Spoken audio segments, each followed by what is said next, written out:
What's up, everybody? Welcome to the late show. Hello, everyone. You guys might know this gentleman next to me here. You might know him from previous videos. All right, so I'm going to do, everybody knows how we run the show. I'm just like Rudy. I like to say hello to everybody. So let's back this up a little bit. I'm going to try to move through this relatively quick because we only have an hour. So I'm going to run fast, folks. All right, here we go. South Florida, DCL. Good to see you. B. Walker, Mama 9705 says, hello and welcome everyone to watch Grey and the godfather of prepping, the one and only Alaska Prepper. No, come on now. I'm not that good. I'm not that innocent, Grey. Cindy Rice is in the house. Brent, JT, Harvey Black. Who else we got? Caribbean House. Scroll through this. Little Alaskan Home Place. Bitter Critter.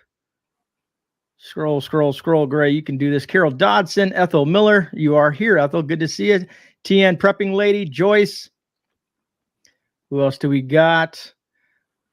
You guys are chatting it up a bit in here, huh? That's good to see. What's up, Jan? Good to see you as well. Ostlander from Down Under.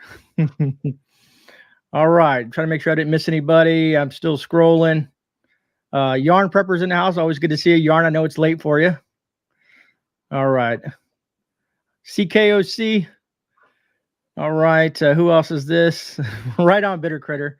Big Dog is in the house. Who else do we got? Cha-Cha. Good to see you, Sherry Lee. You've got a newbie in the house, Grey. You got a newbie in the house. Sue Benton. Sue Benton. All right. Welcome. Thank you for being here, Sue. All right. We got Baba Ellis, Wink.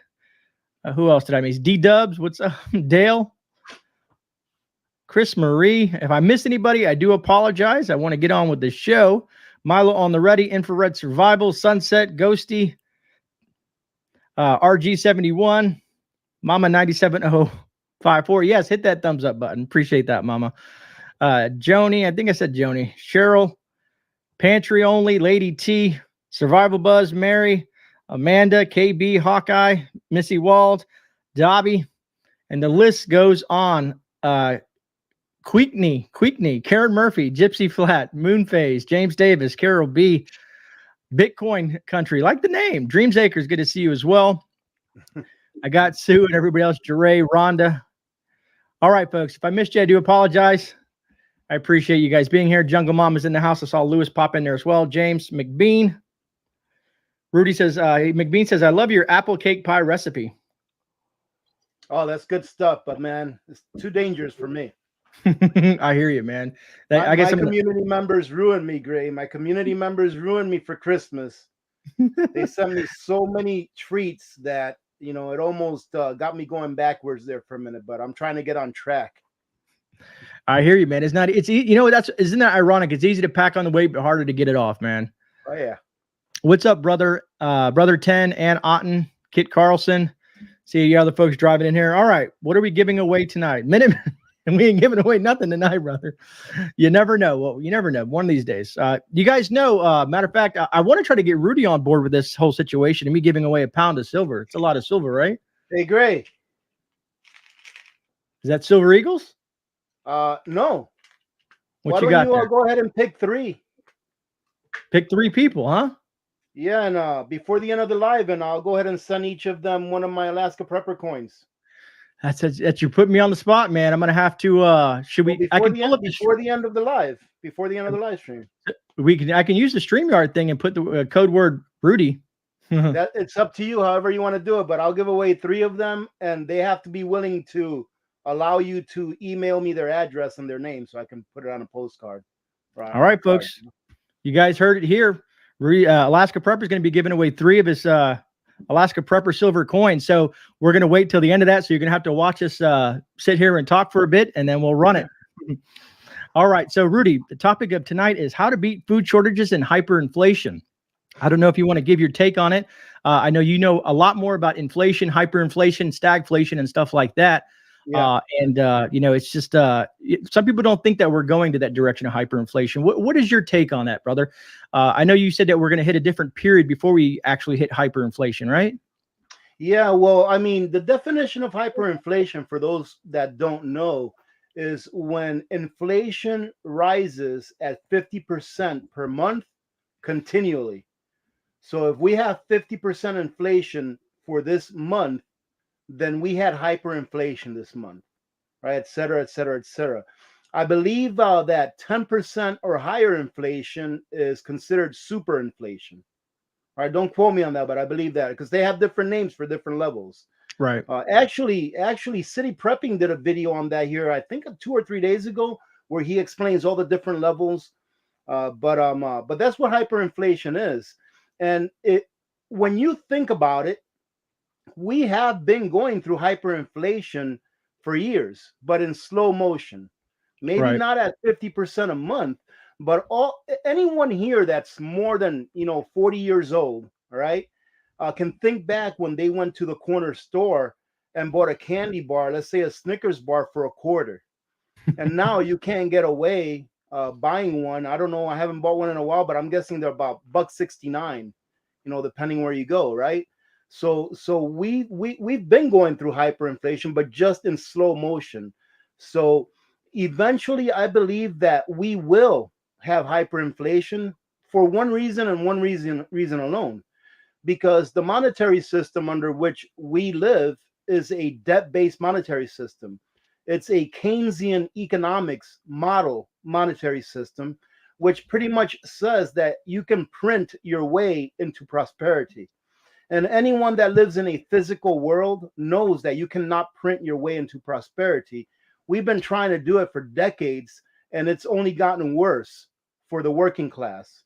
Right. So the end of a monetary system that is based on Keynesian economics is hyperinflation. That is the end of a monetary system that is based on trying to print wealth out of nothing. It's impossible. When you look at a dollar bill, what you should correlate that dollar bill to is the energy that it took you to earn that dollar bill.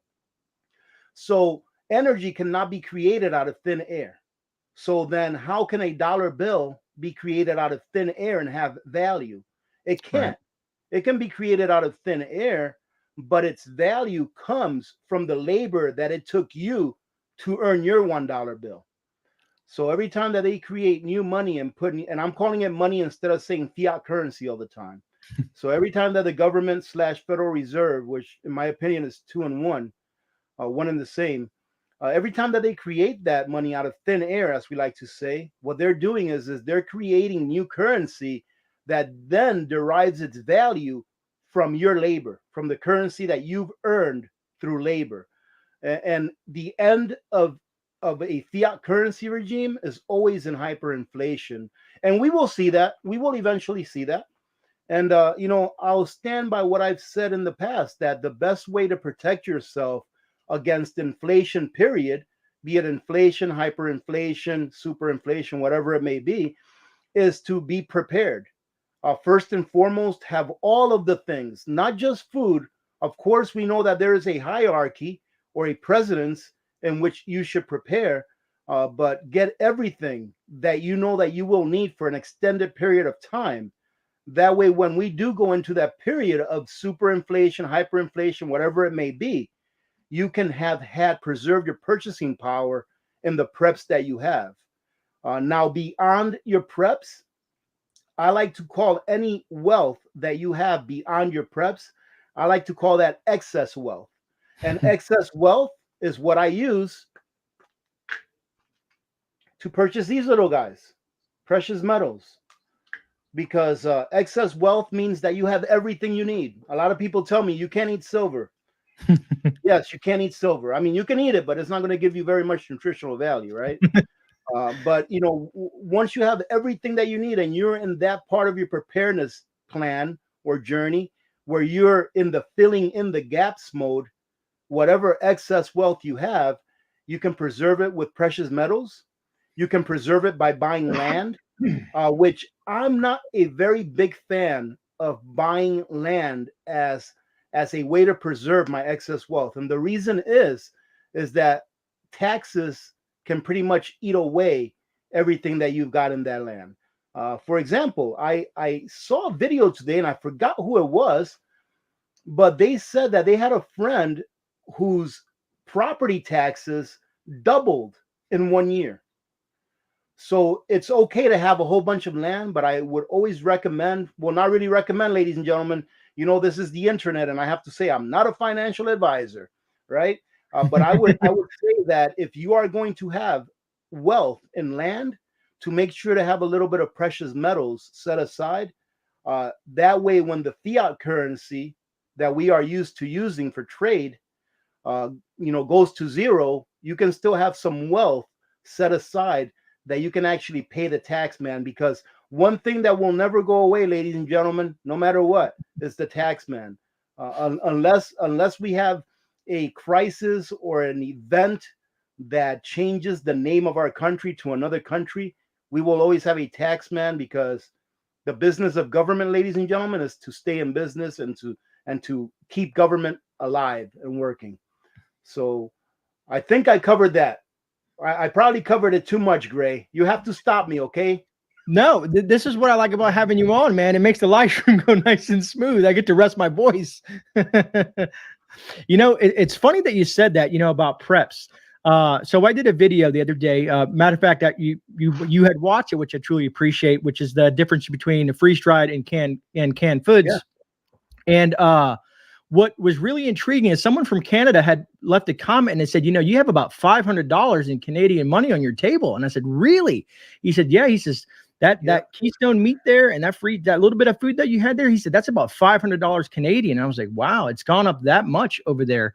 I was just trying to fathom that, it's just like, because those cans, I was telling people in the comments, those cans, some of that stuff I've been buying for years. So I spent, $3 to $5 per can versus the, $9 to $12 is going for now. So it makes absolutely sense of what you're saying.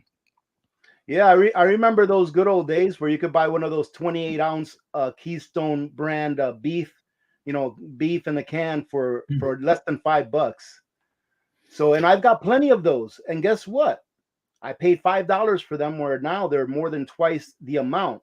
So that in itself is pretty much solid proof that, having a well-prepped pantry or well-stocked pantry is a good way to preserve your wealth.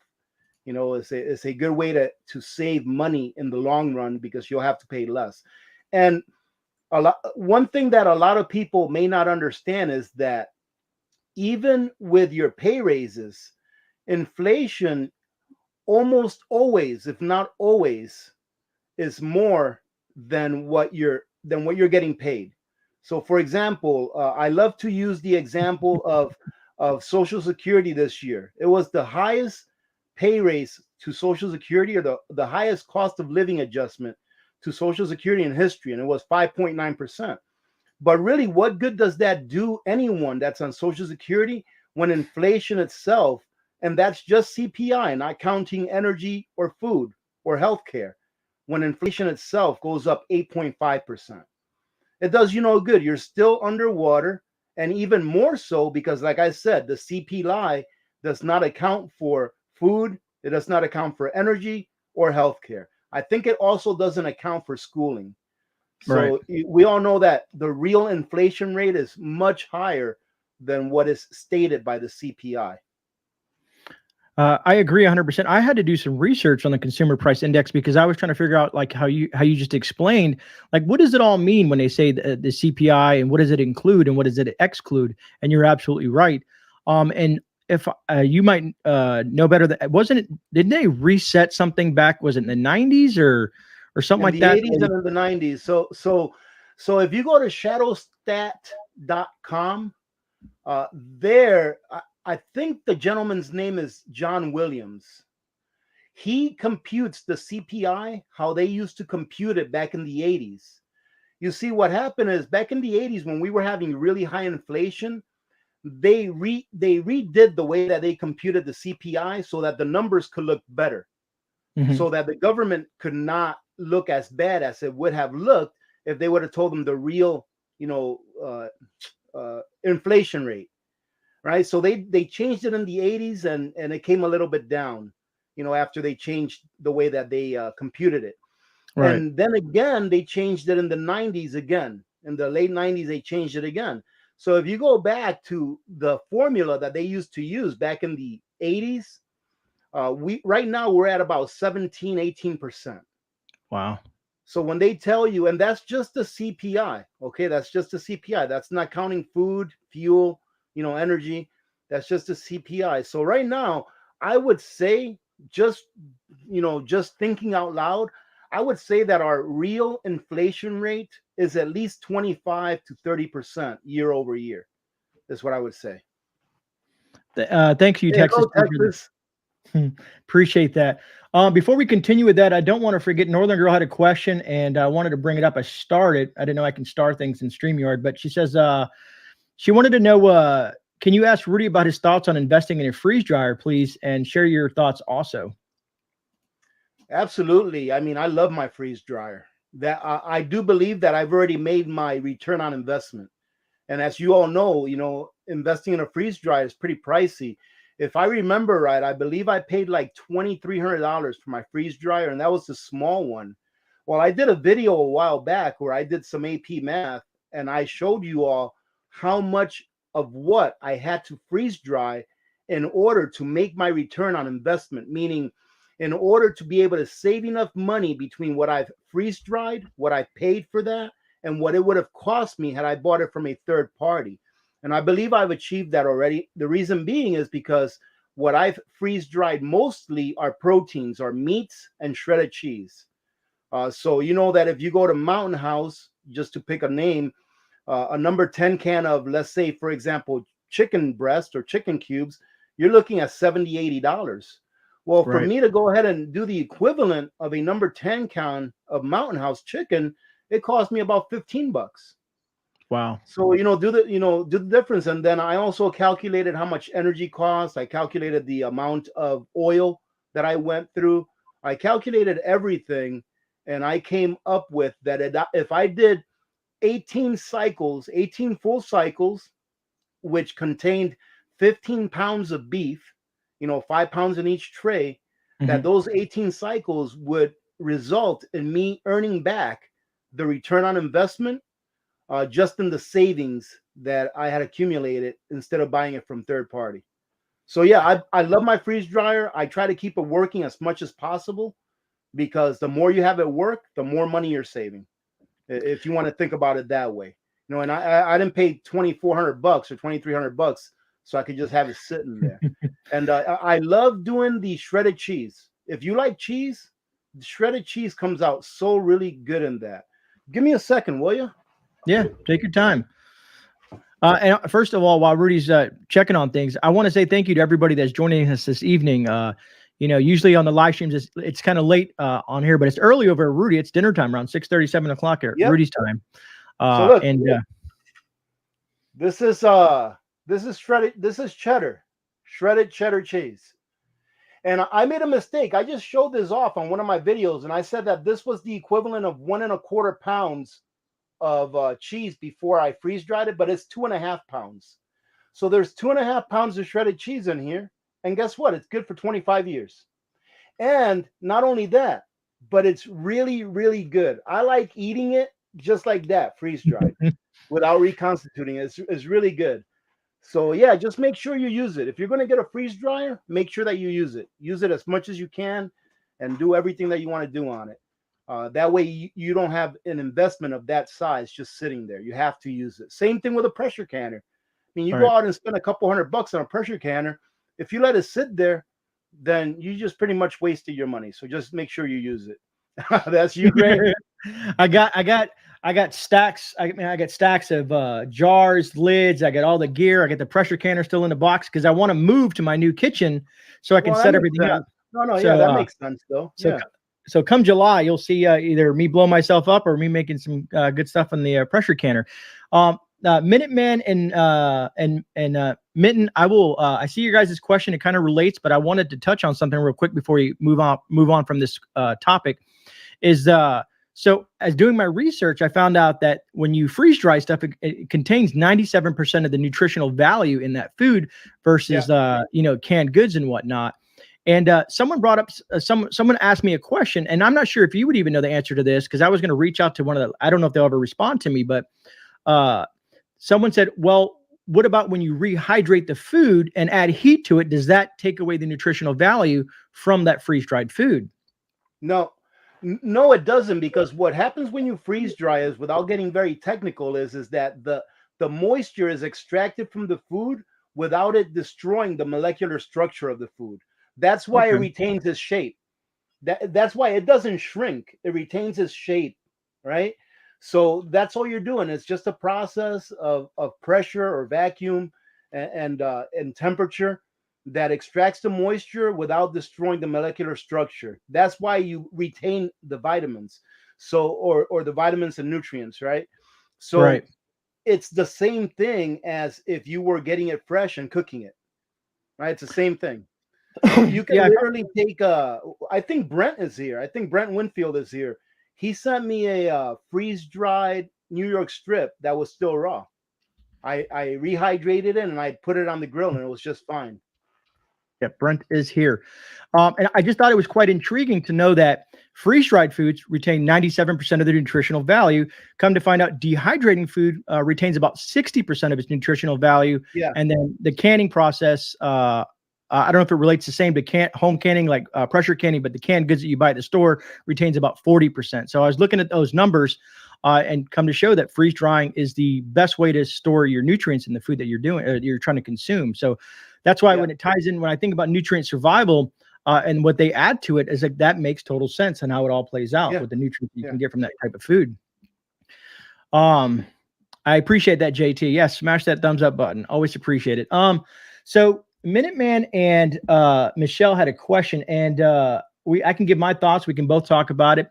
They're asking do you and Rudy think that all these things happening to our food processing plants are accidents or possible part of a larger plan?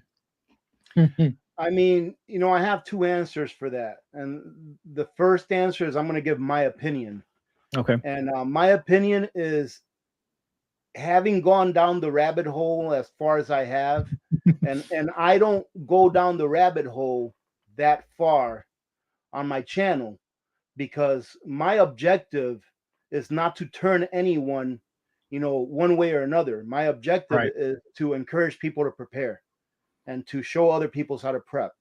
That's my objective in that channel. I want to make sure that people understand, hey, listen, we are going into a food shortage. Whether you want to believe it or not, we're going into a severe food shortage. Right? We will, and we are. And I want you to understand that it's your responsibility, to take care of your family, and also understand that the government's not going to be there to take care of you. All right. So start prepping. That's my objective, my main objective on my channel. All right. And of course, to teach people what I do and show them what I do so that they can get ideas and hopefully do some research and do it themselves. Right. But now what I think, and do I think that it's being done on purpose? Yes. I think it's been planned for a very long time. I mean, that's all there's to it. I forgot who it is that said this once, and I think maybe it was a president. I'm not sure. But they said that there is no coincidence in government. There are no coincidences in government. They know what's going to happen. I just put out a video. I think it was today that I put out a video where I talked about the video that I put out 2 years ago. I put out a 3-minute video about 2 years ago, and I put it on my community guidelines. I put it on my community page today if you want to go look at it. It's only 3 minutes long. And it was about a congressman, August of 2021, I think is when I put up that video. It was a congressman warning us, we are going to go into a food shortage. Ladies and gentlemen, 2 years ago, right? 2 years ago, what's happening now? And this is still the good times, believe it or not. If you think that these are hard times right now that we're going through, man, I'll tell you what, you better do your own research, okay? Because you will end up paying the consequences for the decisions that you make today. Right? If you fail to prepare, if you fail to prepare, then when the time comes where you can't prep anymore, then you can't prep anymore. That's all there's to it. There will come a day when you can no longer prepare. But we've been getting warned for years, and the signs have been all over the place for years. And us prepping channels, we've been hollering about this for years, and so I believe that this is a planned demolition of the Western countries, of the Western nations. I hear people talk about the 1% all the time, and I've been guilty of that too. But I had a notion a while back, and I was like, you know what? We are the 1%. Like you and me and everyone that lives in a Western country, we are the 1% of the world. The the the poorest people on the bottom of the tax bracket. I don't know what it is, like $12,000 or $9,000, something like that.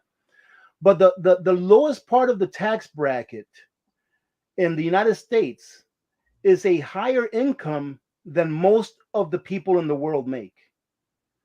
So when I hear equality or equity coming from a government pundit, I don't think of it as it being equity amongst ourselves here in this country. What I think they're talking about is equity amongst everyone in the world, which means that for us here in the United States and in other Western nations, what that means is that our standard of living is going to significantly depreciate because we are the 1%. When you compare our income and our standard of living to that of the rest of the world, we are the 1% of the world, even if Right. you only make $12,000 a year. So, yeah, I believe that all of this was planned. I believe that nothing happens by coincidence or by happenstance when it comes to government. And yeah, but the second part, the second answer, my second answer to that question is, what does it matter? What does it matter whether it was planned? What does it matter whether it just happened by coincidence? What does it Mhm. really matter? What matters is this, is that are you prepared for what's coming? Because unless you can change it, then what does it matter why? A lot of people get hung up on the why. Right. But can you change it? Like, for example, right now, Gray, if we're on a live stream right now and the electricity went out on your block, is there anything Right. you can do about that? I sure No. can. Well, I mean, I can do within my realm of things. Exactly. You've got if you're like me, you've got a solar generator that's hooked Right. up to your computer, right? Bingo. That way, if you do lose power, if your block loses power, your live stream doesn't crash. Right. So there you go. So there's nothing that you can do about your electricity going out, Right. but you can take steps to protect yourself against the consequences of your electricity going out. So it doesn't really matter why your electricity goes out. What matters is are you prepared for that to happen? So that's what I like to tell people, concentrate on what you can control. It's not what other people can control. Concentrate on what you can control. And a lot Right. of the things that happen behind the curtain, we cannot control. The monster, which is called government, has been allowed to grow too big. It's like one of those goldfish that you keep feeding and it keeps getting bigger and bigger, and then you have to put it in a bigger aquarium. We've been feeding this monster for decades, and the only way to fix it now is one of two ways. One way I would never want to happen, meaning that it would be a kinetic, a kinetic event where hostilities took place. The other way is the natural way, which is the way that I feel it will happen, and it's that it will Right. collapse on its own. Because no matter who does what, we are all part of nature. And the one thing that nature is really good at, it always finds itself back to the means. It always finds its way back to where it's supposed to be. And it doesn't care who is in the way. Road trip to Rudy's place. And I agree with you 100%. So a lot of times when, let's say, when I talk about what's in the media, what's current events, let's say if we're talking about the Russia-Ukraine thing or something that our government's doing or some sort of event like a solar, a flare and whatnot, I say to people, it's good to be informed of Mhm. that information. You know what I mean? Because it kind of gives you a little maybe an edge on what folks may not be paying attention to, so that if you are in a situation, you can kind of be a little bit ahead of the game. But don't consume yourself with it, because the things that you need to focus on is right here within your realm and your reach. And I agree 100% with what you're saying. Is that's why we prepare, because we're Yeah. preparing for any scenario to come down that pipe, and we're ready for it, or as ready as we can be for anything. Yeah, absolutely. I mean, like I said, all you can do is what you can do, and that's it. So why worry about the things that you cannot do, that you cannot do anything about? It's just a waste of energy. I rather use my energy towards something that I can have a positive impact instead of using it worrying, because man, worrying, it just tears you apart. There's nothing you Agreed. can do about something, nothing you can do about something. And in the end, ladies and gentlemen, what it comes down to is this: we're on this earth for a short time. Do you want to spend your life worrying? I mean, I know I've been putting out a lot of videos lately on my channel about food shortages. And some people may construe that as fear porn, right? Which is, Right. I just love that word, right? But I don't do it to scare people. I do it to motivate people to get prepared. You see, sometimes, in my opinion, sometimes it's good to scare someone a little bit, Right. because that may be the nudge that it takes to get them to wake up. And so many people are asleep and I just can't believe this. I can't believe that today, April of 2022, after the 2.5 years that we've been through, that people at such a magnitude are still so asleep. I can't. I mean, I've heard people say with their mouths that we should pay, I mean, literally, like people in person. Yes, we should be willing to pay more gas prices because that makes us patriots. I've heard them say this with their mouth, and I'm like, you know, hey, some things will never change. Some people will never wake up. Some people, and that's just natural selection, the way I see it. I ran into that situation just recently, brother. I had an opportunity to speak at my church on a Easter service, and roughly 17, 18 people decided to stay after and hear me, talk a little bit about emergency preparedness. I was granted that time to talk to these folks. And out of those 17 or 18 people, only 9 really wanted more information. The other one was like, "Oh, okay, thank you." And so yeah, if I only even had 1, I would have been happy. But 9, yeah, phenomenal. That's great, man. That's really good. And so I asked the other folks. I was like, "Hey, what is it that your concern about this whole situation is?" And what I'm saying, they're like, "Well, I've looked at you prepper folks. They didn't really say it like that, but the people that you're talking about preparedness and emergency preparedness, and they're saying there's a lot of people that just want to scare folks." And I said, "Well, you're not watching the right content, because there's a lot of us out here that are trying to just educate people on things that you can do to be ready for a disaster or an emergency and stuff like that. Without there's no need to push the fear aspect of it. And like you said, a little fear is always good.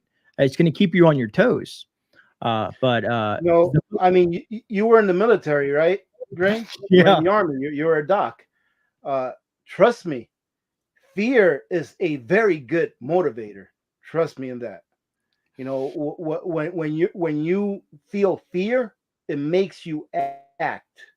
But the secret is to act accordingly, and not do things with knee-jerk reactions. Right. So yeah, I mean, I'm not out, and I wouldn't say that going out there and trying to scare people just to scare them. No. Yeah, fear will keep you alive. You've always heard the term "keep your head on a swivel." Why is that? Is it because you're not afraid something's going to happen? No, it's because you are, and that's going to keep you alive. That's going to keep you alert. What I like to tell people about when they come across a channel that maybe they don't agree with everything is that there is good in every channel. There really is. Because I've had some people tell me, well, I don't watch so-and-so because they do this. I don't watch this guy because he said something bad about someone else. I'm like, listen, take the good and leave the bad. You listen to what they have to say. Whatever you disagree with, that's great. Disagree with it. But don't just put them off, because you may just be missing that little tidbit that, who knows, maybe one day that could have saved your life. As for example, the silky saw. I've seen so many bad comments when I first started watching Canadian Preppers. So many bad comments on him with his silky saw, because he loves those things, right? I love that silky saw. So had I just looked at the comments before watching that video, I would have probably just, gotten off of it, because I'm thinking, hey, this guy's just trying to sell me this stuff. This thing's a piece of junk. Man, I'll tell you what, in my opinion, the silky saw is an invaluable tool to have. Invaluable tool to have for anyone to have in your prep stash, especially for people that heat their homes with wood. Because with a silky saw, you can literally cut down a tree using very little energy. And, gasoline can only last so long. a mechanical tool like a chainsaw, it can break. And a silky saw, a manual silky saw, or a manual saw of any kind that used to cut down a tree, even if it's a pull saw, those can break too, but they don't need gasoline. All they need is just your hands. So yeah, I'm really glad that I got that. But had I just dismissed it because other people thought, hey, this guy's just trying to sell a silky saw, I would have never bought one, and I would have never found out how awesome they are. And they really are. I actually bought a couple silky saws from Canadian Prepper store itself. and guess what, Gray? I even have the bug out roll. Do you really? It's back there. I don't know if you can see it. It's right there. Look at it right there. Right there. Yeah, Texas T, you got me, brother. You got me. And I wanted to kind of elaborate on what you're talking about, because I'm a huge fan of silky saws too. When I first started doing my YouTube channel, I did a video, the silky saw versus the what was the Walmart brand called? I can't think of it. I forget the name of those. Yeah, it's whatever the Walmart brand is. And I was cutting through pine here in Florida because, it's very sappy, sticky stuff. And running the cheap Walmart thing, it halfway through and it was only about, let's say 2 or 3 inches thick. Running halfway through that, the saw started binding and getting stuck and whatnot. But that silky saw, it was like butter, brother. And I always say, you pay for what you get. And one thing I would like to add to that is silky saws come in a variety of sizes. Now, I'm not trying to sell you anything, folks. They're awesome, man. You'll love it. If you don't have one, you ought to, if you get one, you'll love it. I mean, it's an awesome piece of equipment. Hey, Gray, you want to hear a funny story real quick?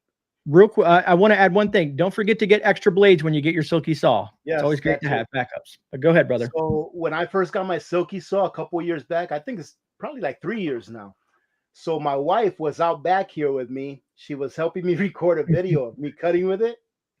And all of a sudden, my wife starts running, and I'm like, what the heck is going on? All right. Well, when I was sawing the log, I cut into a beehive. Oh, wow. And they were all over my wife. I never put that on my videos. Yeah, Lori, I've cut pallets with a silky saw. It's nice. Yeah, it's a pull saw.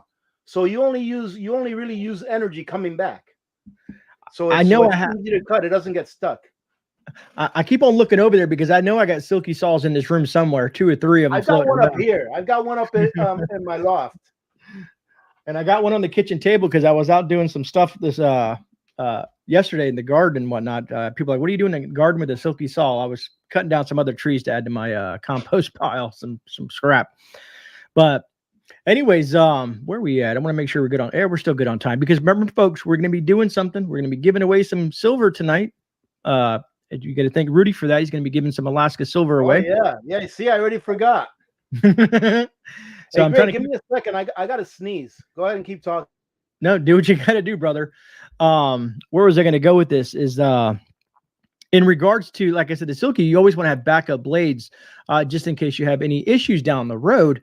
Whenever you buy any type of product, and they offer some sort of redundancies with it, as having those spare blades and whatnot. Because here's what I always tell folks: if things were to go in absolute chaos or a worst case scenario, it's not like you can go to the manufacturer and buy more.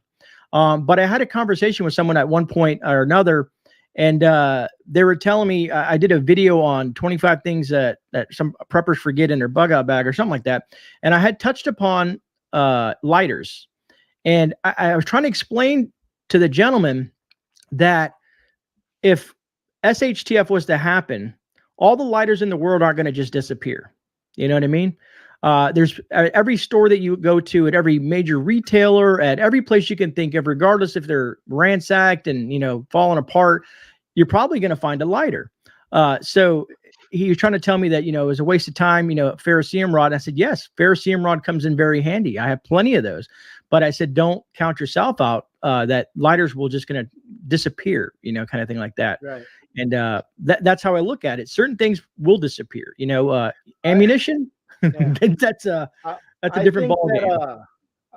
I don't, I always advocate to learn how to do something, but you don't have to do it all the time. So learn how to use a ferrocerium rod. but only because it's SHTF, let's say, doesn't mean that I'm going to revert to a ferrocerium rod just because it's SHTF. If I Right. have a lighter, I'm going to use a lighter. So, hey, who is this? Johnny Friels, the singing beaverine.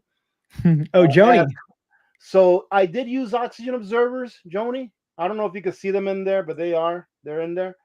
And I sealed it using, first of all, when you seal a quart jar using oxygen absorbers, you don't have to vacuum seal it with a food saver attachment. You don't Right. have to. It will create its own seal. Okay. However, since this is kind of pricey and I want it to last a long time, I used oxygen absorbers and I also vacuum sealed it with a food saver attachment. There you go. I think you can see the oxygen absorbers in there. So yeah, so I used oxygen absorbers and I vacuum sealed it with a food saver attachment. You know, you mentioned food saver, man. That's one of my favorite things in the kitchen is my food saver. You don't realize how often you're going to use that thing until you own one. It's just one of the I use mine all the time. I use it all the time. great piece of prepper gear. I like to say, you know. Um. So, anyways, so that make sure that we kind of answer the question is how to beat food shortages. I think we've been discussing that a lot. But if you had a one or two tips, Rudy, how to beat food shortages, what would you say about that topic? Oh, I mean, it's very simple. It's not nothing. I'm trying to think. Is there something more complicated than just simply saying, buy what you eat and eat what you buy, Right. and buy it in mass. If you can afford it, go out there and stock up for a year. If you can't afford to go out there and stock up for a year, then do it slow and steady. Do payday preps. Every time you get paid, Hmm. have a budget that you're going to use just to go ahead and add on to your pantry so that it can get deep enough to where you have a year supply of food. When people hear that 1 year word, they're like, are you kidding me? I'll tell you what, ladies and gentlemen, I'm not a prophet, right? I can't walk on water or anything like that. But let me tell you what, we are going to need our preps. I'm telling you this right now. In our lifetimes, unless you're like 99 years old, in our lifetimes, we are going to need and rely on our preps. This is the best time to get prepped up. And make sure that if you are going to have that 1 year supply of food, in the pantry put away, make sure that it's food that you normally eat every day. And make sure that it's stuff that you eat every day. That's your regular food. Don't go out and buy a year supply of freeze dried food before you have food that you eat on an everyday basis stocked up in your pantry for at least a year. All right. Because too many people buy their freeze dried foods and they never try them, they just Right. put them away. Well, how do you know if you're going to be able to live on that? I mean, I love nutrient survival. I mean, you can see it all back there, but I wouldn't want to live on nutrient survival for a whole year, just nutrient survival, right? Even though I like it, I wouldn't want to live out of a can for a whole year. So stock up the stuff that you eat on a regular basis and your family eats. Make sure that you have comfort foods. All right. Make sure that you have some spirits, a limited amount of spirits, so that you can, use it medicinally, or for whatever reason you want to. You can maybe use it to celebrate some, dates that you celebrate on an annual basis. Then once you have your year and you want to start looking into, you know, preparing or diversifying your preps with freeze dried foods or dehydrated foods, then by all means go ahead. But make sure that you store what you eat first, because one of the things that you want to maintain during crisis is normalcy. So if crisis occurs, you want your kids to be able to grab that box of Cheerios if that's Hmm. what they're used to having every day. You want them to be able to grab some milk, and maybe it may not be fresh milk, but maybe it'll be powdered milk that they can put in their Cheerios, etc. You want to make sure that that stress of change is not there, because what that does is it allows you time to think, to gather your thoughts, and to actually prepare, for when your food starts to run out. All prepping is a gateway to self-reliance. That's what prepping is. It's something to get you from A to B. And what it does is it gives you time to think. That way you don't do something that's a knee-jerk reaction, right? Without thinking. Let's see. All right, Gray Man left me. All right, ladies and gentlemen, welcome to the Alaska Prepper channel. Let's see. Oh no, So, he's back, ladies and gentlemen. I was gonna take some questions. so Hey, how there's you doing, Jeff? Hey, Jeff Ripple is in the house. How you doing, Jeff? oh, and Northern Girl, I guess I saw Northern Girl's question. I got it paused, and I'll ask it real quick in a second. But I'd rather have this type of free of milk or powdered milk versus this, because this can get punctured. This can have issues, Yeah. and this is a number 10 can. So this is, if you ever decide that you might want to put this, put it in a food saver. Vacuum seal it and then put it in a 5-gallon bucket with maybe a few other ones like this, Or you just can get just the go ahead Nito. and you can transfer them to quart jars. True. Yeah, that's another That works thing. too. I think it's easy, But being that we're talking about this, is Northern Girl Hobby said, do you buy the individually packed O2 absorbers? I buy them in bulk. They're a lot cheaper. Right. I mean, you can buy them however you want, but I buy them in bulk. They're a lot cheaper. Whatever I have left over, I store in one of these jars. I just store them in a mason jar. It works great. I've been doing that for years. I've never had any of them go bad. I got you, Northern Girl. Yeah, and that's what I was gonna add that to it as well, because you can buy them bulk, and that's what I like to do too. A lot of people have these questions because they'll open up a bulk pack and then they'll just leave it there after they take a couple out, maybe add them to that. That's where the issue lies, and then people leave bad reviews on Amazon about these O2 absorbers. No good. I actually had one of my community members email me telling me that she opened a pack of oxygen absorbers and that she put the rest of them in a Ziploc bag. And I emailed her back and I said, yeah, throw those away. They're no good. And then I told her, I walked her through in an email how to put them away properly. Right. And she told me, she wrote back and she's like, yeah, when I went to check on them, they were really, really hot. I'm like, yeah, that's because they were getting oxygen through the Ziploc bag. That's not a good way. So she threw them away and she bought a new pack and then she did it right. So I'm really glad that she emailed me, because I would have felt terrible had she gone back a month later to use those thinking they were good. Northern Girl says, she says, I jar mine right away and they don't last. I don't know if you want to explain your process real quick. How does she know that they don't last though? I don't know. The way I test mine is after so many times that I open this, the way that I test them is do they seal the lid? So if you put, let's say you put your extra oxygen absorbers in here and then you put your lid on, it should seal that lid pretty tight, because you have a lot of absorbers in there. And then what I do is when I'm getting down to the very bottom and I'm using my last few, I just hold them in my hands for like 30 seconds and they should start to get warm. If they start to get warm, they're still good. Right. So that's how I check mine. Like I said, I've never had any problems with any of mine. They've always been good. And I've kept oxygen absorbers in those jars sometimes for over a year, and they were still good. Would you ever suggest the jars like these? No. I don't know if you can see that on there. No, I just don't trust it. I just don't trust those. Yeah. I just don't trust those, because how do you really know if that's got a seal on it? How do you really know? I mean, it's got a rubber gasket. Yeah. How do you know? Yeah. How do you know really how good of a seal that is? So, I'd rather just be safe than sorry. And I mean, just using an old mason jar, it works fine. And if you have a what do you call that? A food saver. If you have a food saver attachment, put your oxygen absorbers in there and food save it and vacuum it. That's even better. Right. Yeah. That's because people get that. I don't think people and I'm not saying that Northern Girl. There's a lot of people out there when I read comments on Amazon about certain things like that. I just think they're not educated enough on how to use the product appropriately.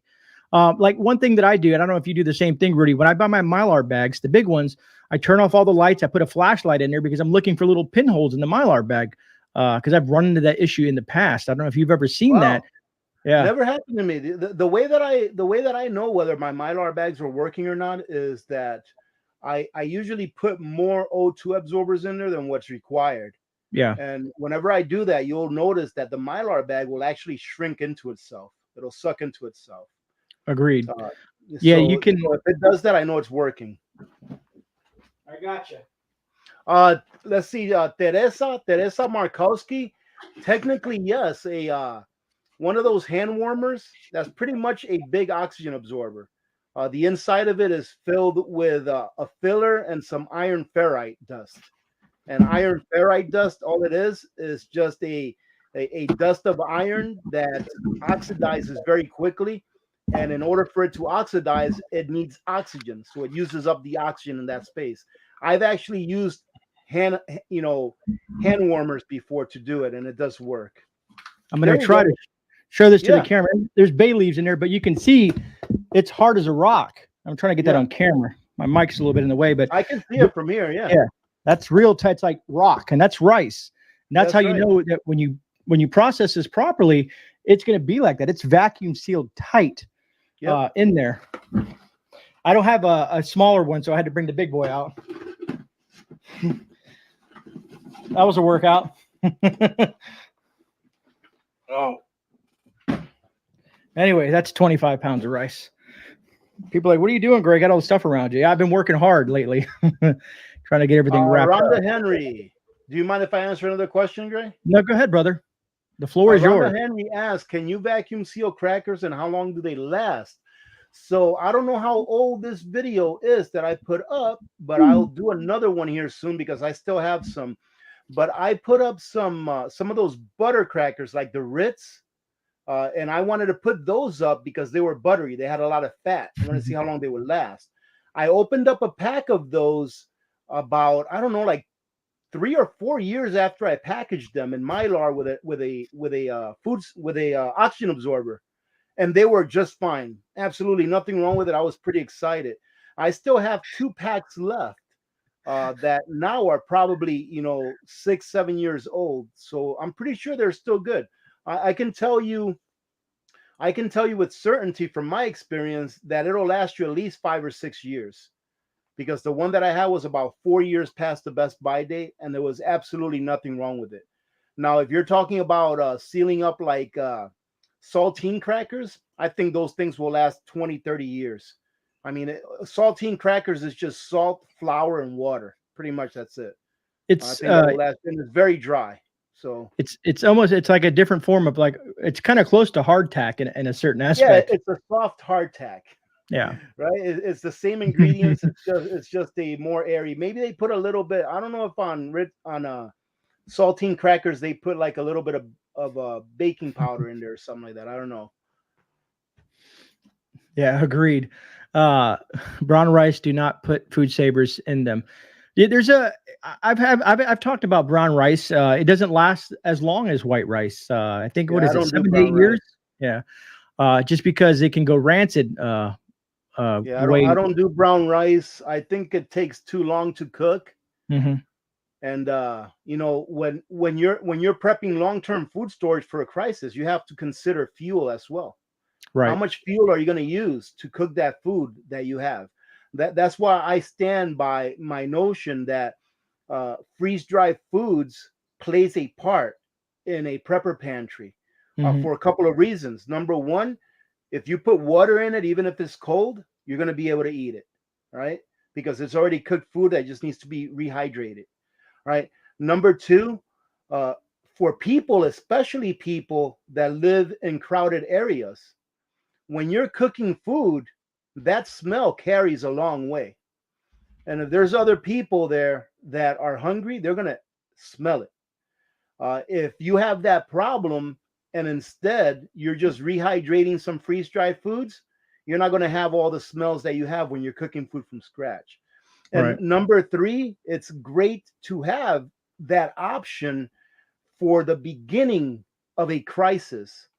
Let's say, for example, there is a huge hurricane where you live, right? And half the town gets wiped out. There's no power. The utility lines have been cut. You have no water. You have no heat, right? So you really can't cook with anything, and you're busy helping your neighbors out. You're busy helping dig people out, whatever it is that you're doing. You're busy with the crisis.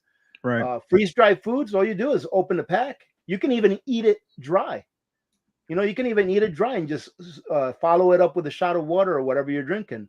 But freeze dry foods, you can cook it very quick. Put some hot water in there, you're good to go. A lot less stress than having to figure out what you're going to eat when you already have it there. All you need is hot water to accompany it. So I was thinking of something. I forgot what I was going to say because I got lost in chat. I have that happen sometimes. Because I was going to add to what you were saying, but I can't remember now. I've read so many different chats, I got lost. Because you were talking about that. Oh well, it'll come to me. We'll talk about it again sometime. Anyways, and folks, this is everything that you've heard tonight, either via me or Rudy or whatnot, or during in our channels. These are ways that you can beat a food shortage and hyperinflation or inflation in general. You know, I know you're paying more now for foods that you paid years ago, but just think about a lot of you folks who have been prepping for, 5, 10, 15 years. You got gold. You know what I mean? You got gold in your pantry. Yeah, you're definitely ahead of the game. And before someone asked if they thought if I thought that this was planned, and this is something I've been thinking about for a couple of weeks now. I've been trying to get my thoughts together on this so that I can put up a video on it. Mm-hmm. But the reason why one of the reasons why I believe that this is a controlled demolition and that they're doing this on purpose is, think about this. One of the guys that they use for us not pumping our own fuel, our own energy, right? Is what? Can we say it on your channel? CL? It starts with climate. I don't even know if if they knock you off for that anymore, right? We could say but Charlie. One of the guys that they're using of stopping the pumping of fuel or energy in our countries, mainly the Western countries, is to save the world, right? Okay, we're going to save the world and not pump any more out of the ground. Okay, beautiful. But I was looking at the usage or the consumption of oil around the world for the last few years and for the next few years projected ahead.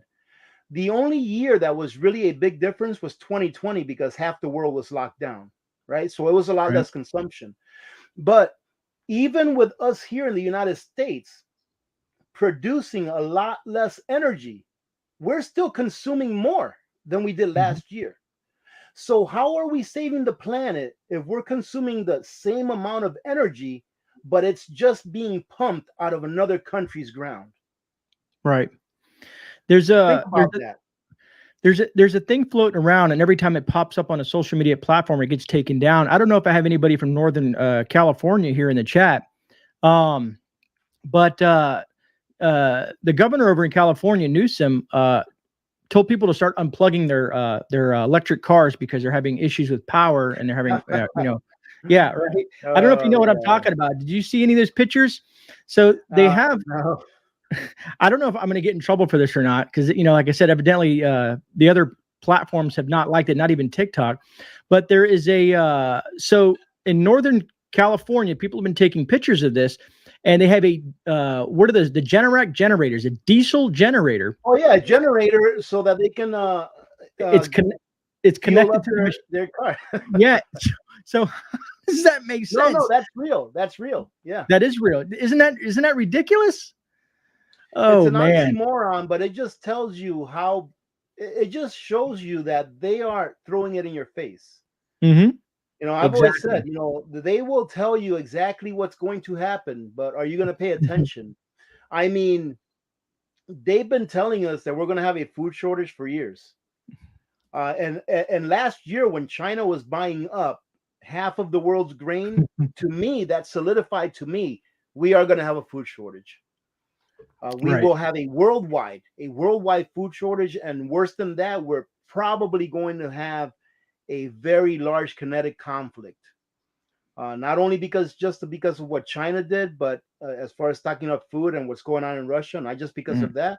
But Gray, you know me, you know that I like to study cycles, and we are in the cycle of a major conflict worldwide, a major world conflict. We are in that cycle right now, and I just hope that this time the cycle doesn't work out. But cycles usually do work out because it's part of nature. Nature is a cycle. Just as the sun rotates and the earth rotates, and it rotates around the sun, and the sun rotates around the galaxy, etc., etc., cycles in nature rotate just like everything else in nature does. And eventually we will have another world war conflict, and a lot of Right. people are going to suffer and die, and these things are going to happen. They're going to happen. The question is are you going to be prepared for that? In the end, we cannot dictate our fate. In the end, what's going to happen is going to happen. But how do you know what's going to happen? You don't. So you prepare the best that you can for you and your family. And then after that, God takes care of the rest. But if you don't do what you can do, then, there may be a lot of suffering between now and the end. Someone asked me once, they're like, are you afraid of dying? And I'm like, no, I'm not afraid of dying. I'm just afraid of the pain that it will take me to get there. So Right. try to cut down on the pain that it will take you to get there, by being prepared, especially for your family. And then when the good Lord above, or whoever it is that you call your creator, when they decide that it's time for you to come home, then there's nothing you can do about that anyways, right? But while you're still here, why not have a plan? I'm Andrew. It takes more energy to charge a battery than run an engine. Roger that, Andrew. Sorry, I just caught that out of the Oh corner yeah, of my it takes a lot more energy. Yes, it does. It takes a lot more energy. We're gonna get into the giveaway here in a second, but one last thing I want to add to this is I've been noticing. I like to call him Corn Pop. You guys know who I'm talking about. The man that was hanging out with the Easter Bunny Sunday that got lost. Uh, he mentioned the word food shortage, and so has other world leaders. And it's funny if you look in some of the. I've been reading articles where they're trying to walk that back now. They're saying that it's no way the U.S. will ever be in a food shortage situation. They're focused. They're saying they don't mean us. They mean third world countries. And I'm laughing at that situation because they said, you won't be seeing empty shelves here. But I've had so many viewers send me pictures of empty shelves. I'm thinking these guys are just trying to, what is it called? Damage control here, Well, the thing is, Gray, you have to understand where that's coming from, right? I heard Bernie Sanders say once that it's really good that there are food lines in Venezuela. There's food lines in Venezuela a mile long, and in Cuba a mile long to get food. He said it's really good because there's food. But the question is this: who controls the food? Exactly. Right? Who controls the food? And in my opinion, when they say there's not going to be a food shortage, it's because they plan on controlling the food. Right. Right? Whoever has the food, there's no food shortage for them. Right? So there won't be a food shortage for these piece of crap politicians. There ain't going to be no energy shortage for them. There's not going to be any oil or gas shortage for them. It's just for you and me, the common man. All right. So you have to understand who are speaking those words. It's some people that are already mentally ill, in my opinion. Right? People that want to rule the world, in my opinion, are mentally ill. Right? So yeah. I mean, there may not be food shortages in the very near future. And what I mean by food shortages in that way is that people are starving, but people will be priced out of the food market. And it's funny that you say that. So many people are saying it because I actually did a video today. I put it up for my members, but I think I'll be releasing it either tonight in about an hour and a half or two, or tomorrow morning, about Janet Yellen. Janet Yellen, the Treasury Secretary of the United States. Why is the Treasury Secretary of the United States talking about food shortages and starvation? Her job is to run the country's finances.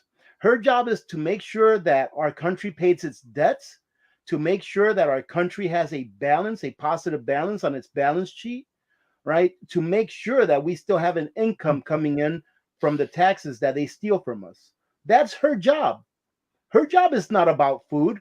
That's the job of the agricultural secretary, whoever that is. I don't know his name.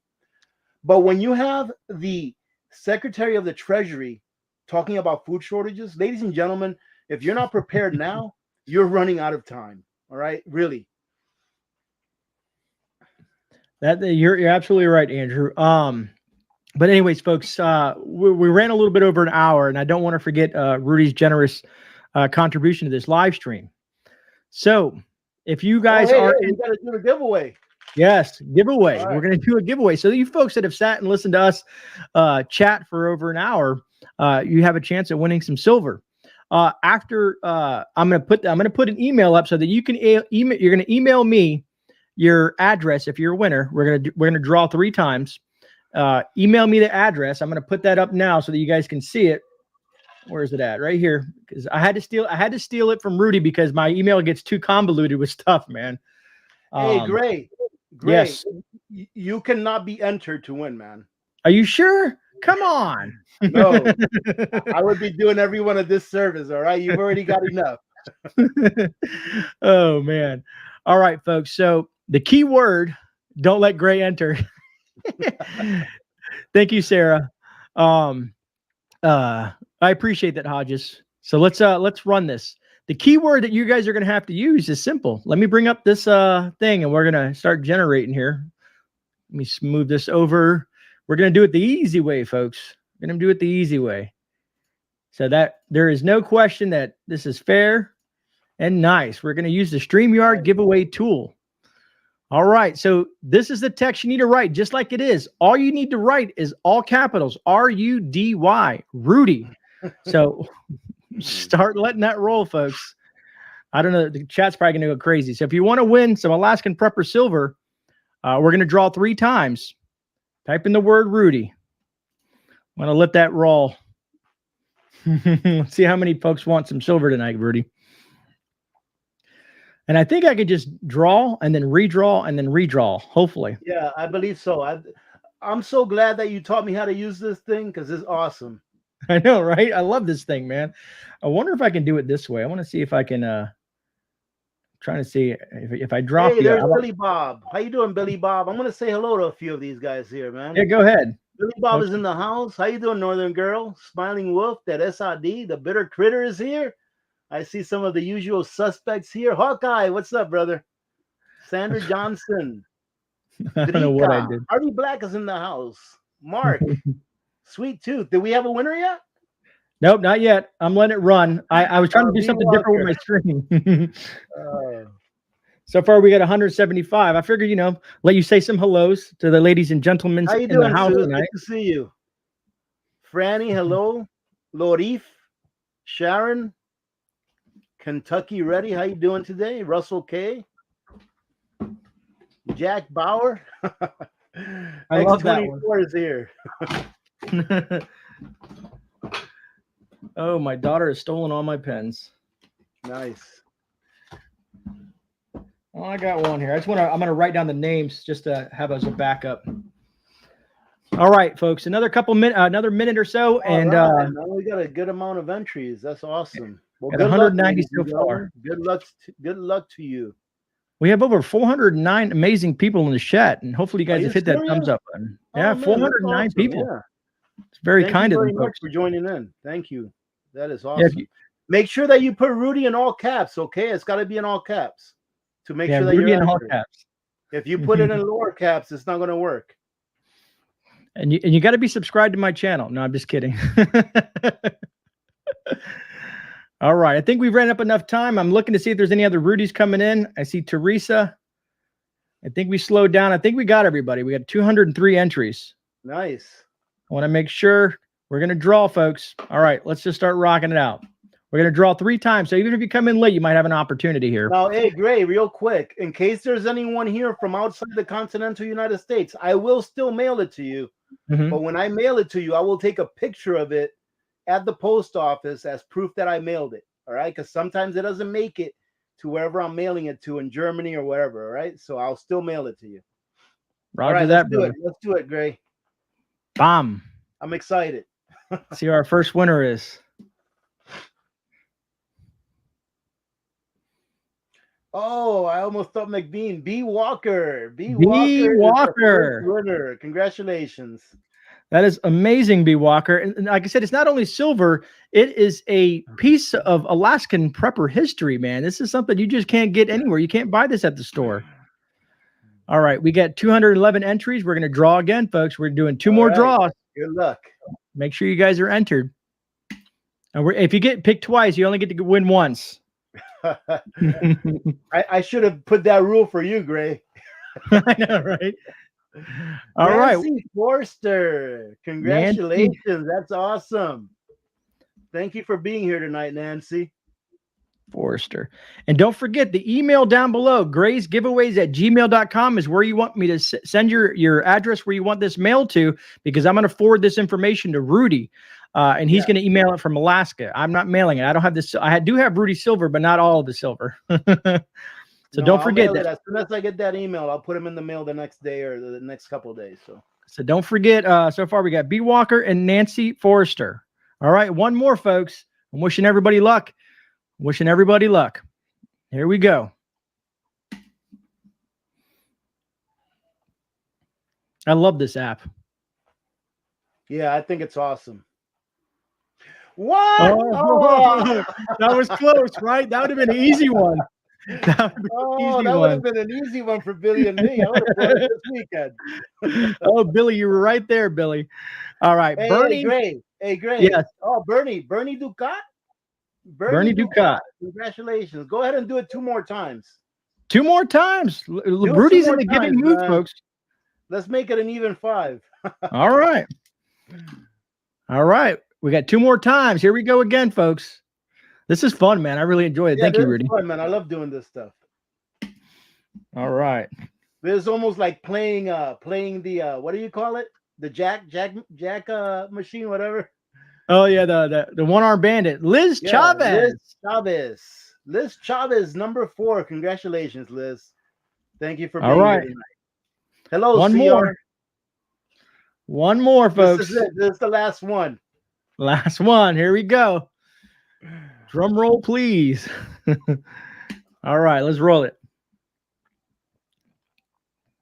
All these amazing people here tonight.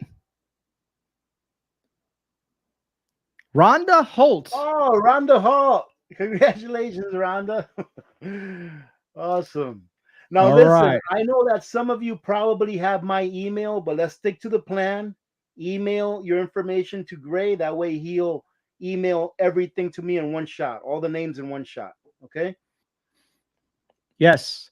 And for some reason you don't want your silver, you can always just email it to Gray. You know, I'm just throwing it out there, man.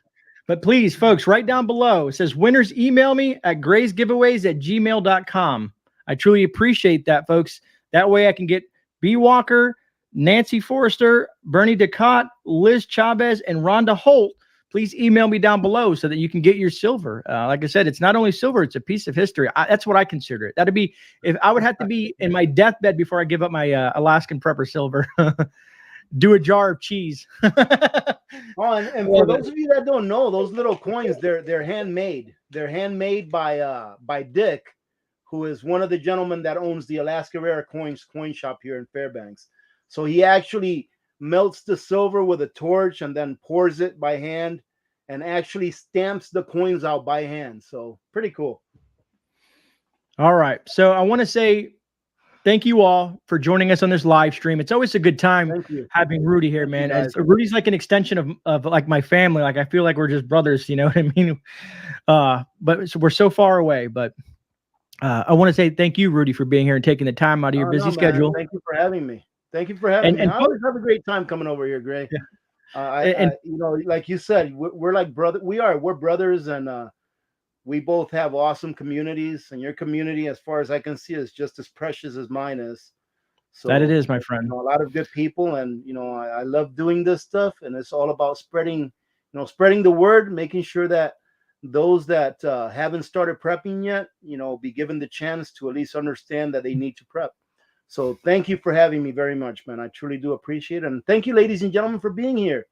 I had a really good time.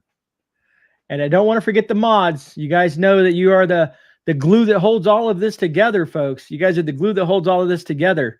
Other than that, I think I know Rudy's probably going to have some videos coming out here soon. I know I will be back on Sunday with the Sunday shift report, which is always fun if you like that kind of content. But if you're new here on my channel, give it a look around, see what you like. If you like, subscribe. Great. Yes. Great. Let me say something really quick. Ladies and gentlemen, I like to spread this word because I think it's very important. If you all have not seen the video where GreyMan reviews the Jay's Medical, It's Jace Medical, right?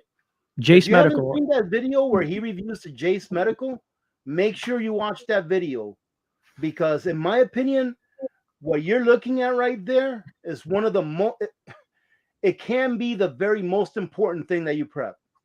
All right. I am so glad that Jace Medical is available to us. I actually ordered some off of Gray's link. And if you do order some, make sure you use GreyMan's link. It's a way that you can support the channel, and not only so that you can support the channel, but because Jace Medical is an outstanding product. Right, outstanding product that can literally save your life or save the life of somebody that you love. Right. All right, great. I'm done talking. Good night, ladies and gentlemen. God bless you all. You're fine, brother. I saw Texas T. Thank you for the super chat. Again, good night, folks. Please be safe out there. Keep on prepping. I wish everybody a well weekend. Other than that, this is GreyMan and Alaska Prepper, and we're out. God bless. God bless.